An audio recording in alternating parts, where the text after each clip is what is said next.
Si la lectura del profeta Jeremías, de una manera velada, ya nos va anunciando la venida del Hijo de Dios, el nacimiento, por eso comienza con estas palabras: mirad que llegan días, oráculo del Señor, en que daré a David un vástago legítimo, que reinará como monarca prudente, con justicia y derecho en la tierra.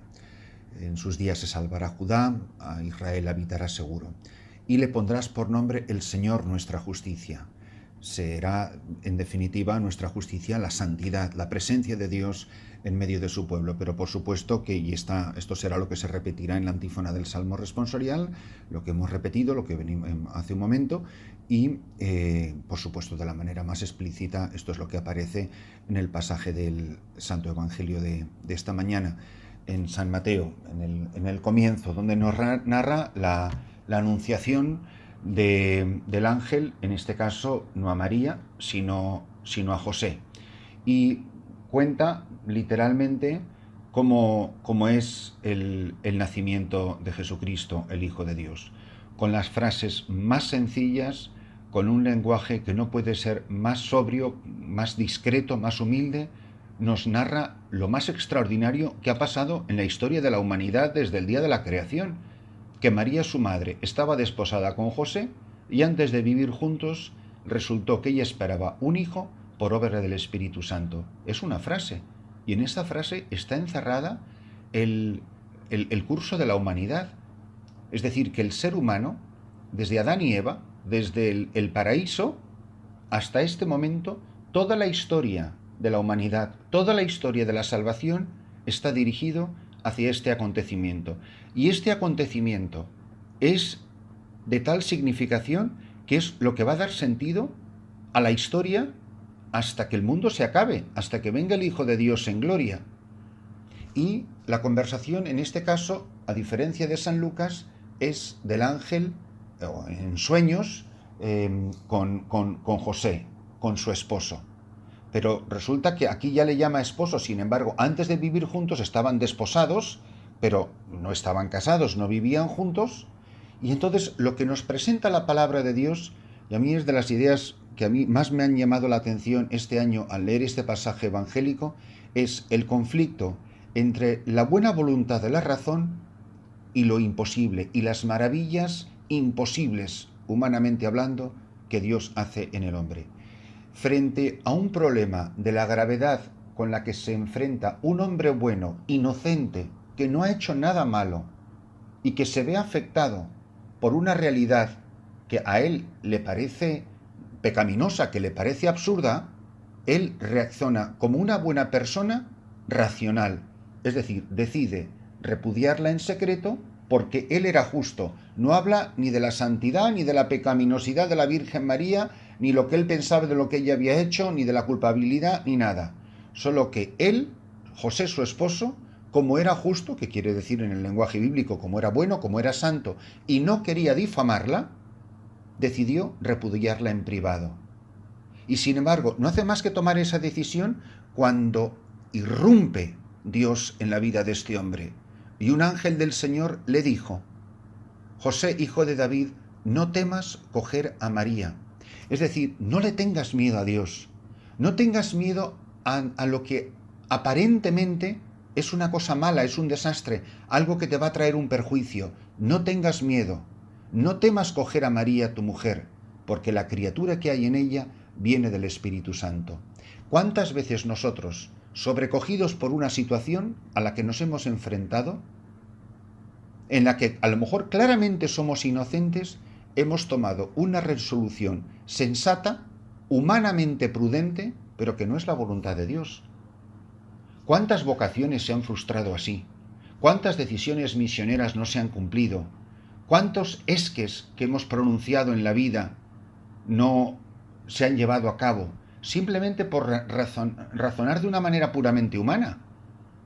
¿Cuántas veces lo que parecía en voluntad de Dios un riesgo, una aparente imprudencia, una locura, esto no lo puede querer Dios, ¿cómo va a ser esto voluntad de Dios? Nosotros continuamente estamos opinando, como si fuéramos la secretaria de Dios, que nosotros le conocemos y sabemos lo que le gusta y lo que no le gusta.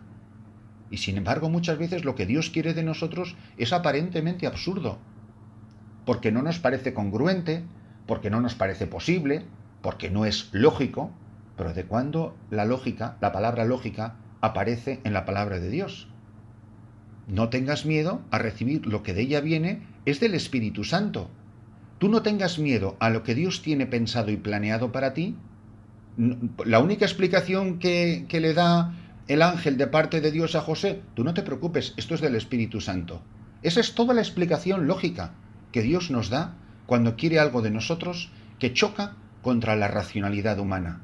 Tú no tengas miedo, porque lo que va a pasar, lo que Dios quiere de ti, es una labor de filigrana que está haciendo Dios en tu vida. Así que yo aviso, os aviso, y la palabra me avisa a mí, muchísimo cuidado con la sensatez humana. Con la sensatez humana no hubiera habido un mártir en la iglesia. Con la sensatez humana nadie arriesga nada por el Evangelio. Con la sensatez humana no se embarca San Francisco Javier en un barco de vela a las Indias. Con la prudencia puramente humana nunca hubiera Daniel Comboni evangelizado todas estas tierras cuando era una locura. Pienso, por ejemplo, ahora en la experiencia de estos días vividos también en Sudán del Sur y la cantidad de cientos y cientos y cientos de misioneros, sobre todo combonianos, que están ahí todos enterrados y que esperarán la resurrección en el último día, en un terruño, en un cementerio olvidado, lleno de hierbajos de Sudán del Sur, porque se aventuraron en la locura divina de ir a anunciar a Jesucristo, pues sin carretera, sin camino, sin medicinas, sin nada, nada más que la alegría del Evangelio y un crucifijo en las manos. Y así es como se ha extendido el Evangelio.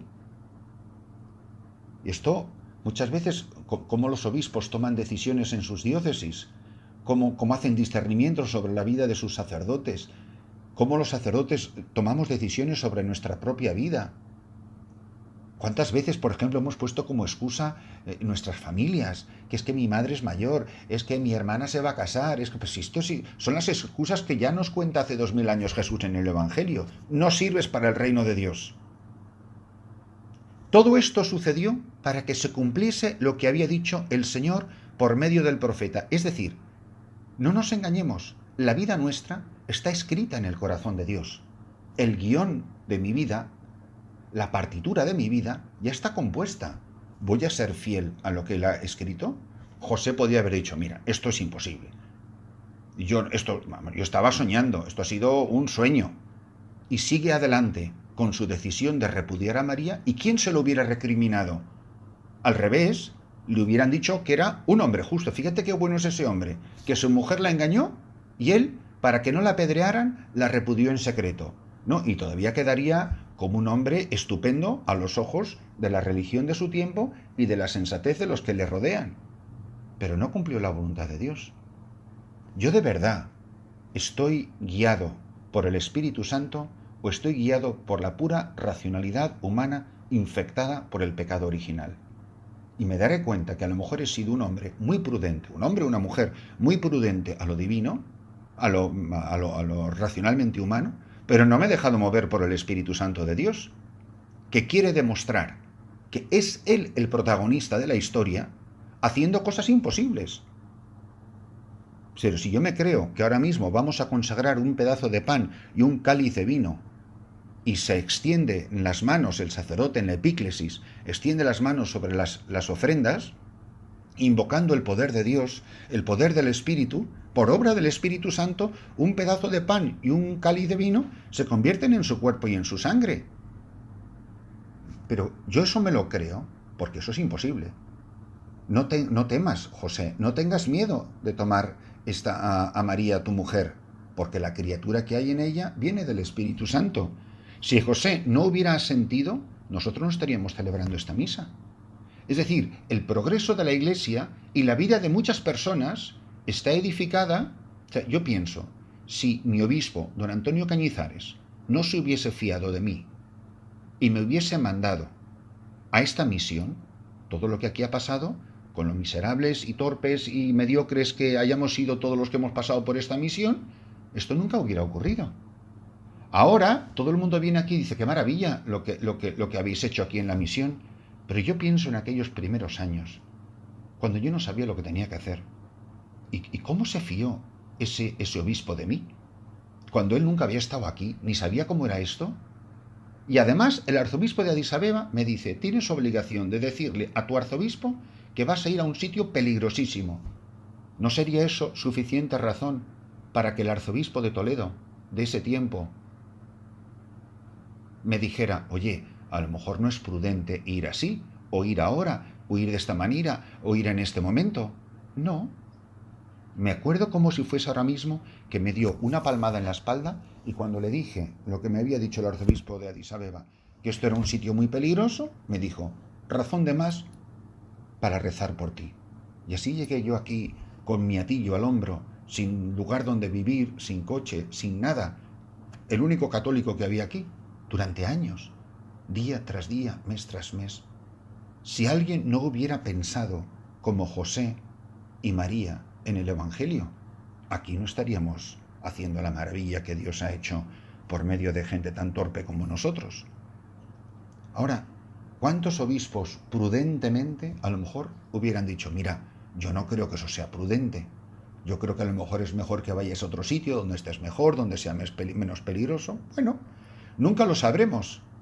¿Cuántas decisiones no se han tomado y cuántos sacerdotes no han tomado decisiones heroicas? Pienso a lo mejor de irse a las misiones, pues simplemente por miedos, por cobardías, por racionalizar las cosas, porque están a gusto y al final tenemos nuestro chiringuito y nuestro chanchullo racional y prudente y ¿quién nos va a criticar? Nadie. Y todo esto sucedió así para que se cumpliese lo que había dicho el Señor profeta. Dios tiene un plan para mí. Y el plan que Dios tiene para mí es que la Virgen concebirá y dará a luz un hijo y le pondrá por nombre Manuel, que significa Dios con nosotros. Y la última frase es como para tenerla grabada siempre en el corazón. Cuando José se despertó, hizo lo que le había mandado el ángel del Señor y acogió a su mujer. Yo de verdad, cuando veo claro el querer de Dios, con la ayuda del discernimiento de la Iglesia, hago simplemente lo que me ha mandado el ángel de Dios, lo que Dios quiere de mí, sin volver la vista atrás, sin pensarlo dos veces, poniendo en Él toda mi confianza. Hoy nos enfrentamos en este pasaje evangélico entre el conflicto que hay entre lo imposible, que es la voluntad de Dios, la obra del Espíritu, y la pura sensatez y la pura prudencia humana, que muchas veces es el mejor disfraz de la cobardía. Que el Señor haga que simplemente nos despertemos esta mañana y hagamos sencillamente lo que nos ha mandado el ángel del Señor.